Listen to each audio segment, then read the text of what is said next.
everyone, welcome back to the channel. Today we're taking a deep dive into the hidden world of invertebrates and their amazing ability to blend in with their surroundings. That's right, we're talking about camouflage.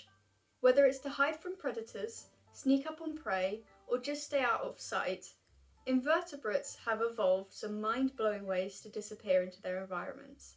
Stick around because by the end of the video, you'll be spotting some of nature's best hidden secrets. Like Autumn here. She's a giant deadleaf mantis.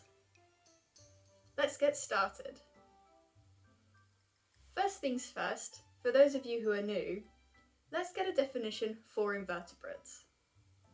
Simply put, invertebrates are animals that lack a backbone. This includes groups like insects, arachnids, crustaceans, mollusks, and more. Believe it or not, invertebrates make up about 97% of all animals on Earth. From the depths of the ocean to the forest floor, invertebrates are everywhere. And in the game of survival, many have developed an amazing ability to blend in with their environment. This is called camouflage, and is one of the most impressive survival strategies in nature. Camouflage can take many forms, and invertebrates have mastered them all. Let's explore the different types of camouflage and how each one helps creatures stay out of sight. Background matching. First up is background matching, one of the most common forms of camouflage. This is when an invertebrate blends in with its environment by matching the colour, texture and pattern of the background, which is what Autumn does. Take leaf insects for example. Its body looks like a real leaf, complete with veins and spots that mimic decay. To a predator, it's almost impossible to spot. And underwater, you've got animals like crabs that match the texture and colour of rocks or coral to remain hidden from both predators and prey. This is a hermit crab, and they're a terrestrial crab, but they're the only type of crab I have. So, look how cute! They just arrived today. I'm obsessed. Disruptive coloration. Next we have disruptive coloration, where bold patterns break up the outline of an invertebrate's body. This type of camouflage makes it harder for predators to recognise the animal's true shape. Take the peppered moth for example. I couldn't find any royalty-free images, so here's a lovely illustration of mine. The speckled black and white pattern on its wings disrupts its outline when it rests on tree barks, making it look like a part of its surroundings. Another interesting fact about the peppered moth is during the Industrial Revolution in the UK, the white variation was being eaten more often as the background it used to camouflage against had become covered in soot. So through a mechanism called natural selection, the population of peppered moths in London slowly became black and grey, like this one, to blend in better with the now darker backgrounds. In the UK, we now have both black and white variants. Mimicry. Now let's talk about one of the most fascinating types of camouflage, mimicry. This is when an invertebrate mimics something else in its environment, like a plant, another animal, or even a dangerous species. Take stick insects for instance. They're not just blending in with their background, it's mimicking an actual stick. And when it sways in the wind, it adds to the illusion. But maybe the most impressive example is the giant atlas moth, whose wings mimic the heads of snakes to ward off predators. And I actually have some chrysalises up here. I think you can see them on camera. Countershading.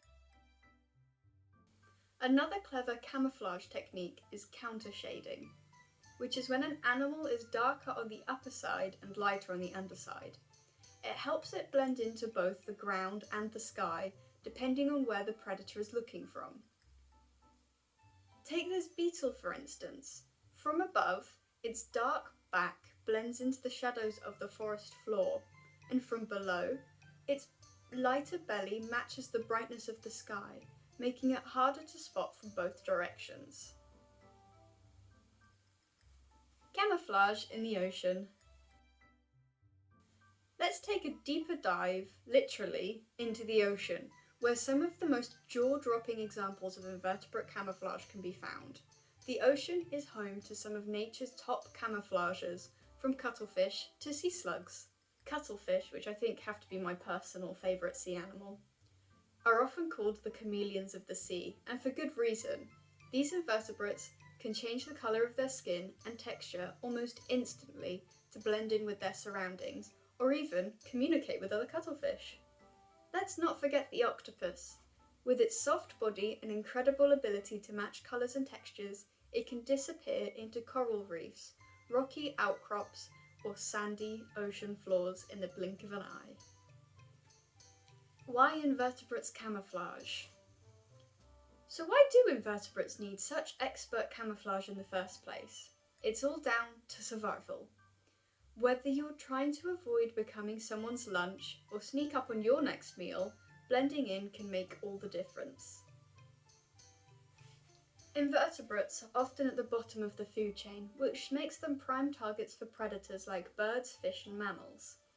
By blending into their surroundings, they can avoid detection and live another day. But camouflage isn't just about defence. Predatory invertebrates, like praying mantises, can camouflage to ambush their prey. They remain perfectly still, blending into plants until just the right moment and strike.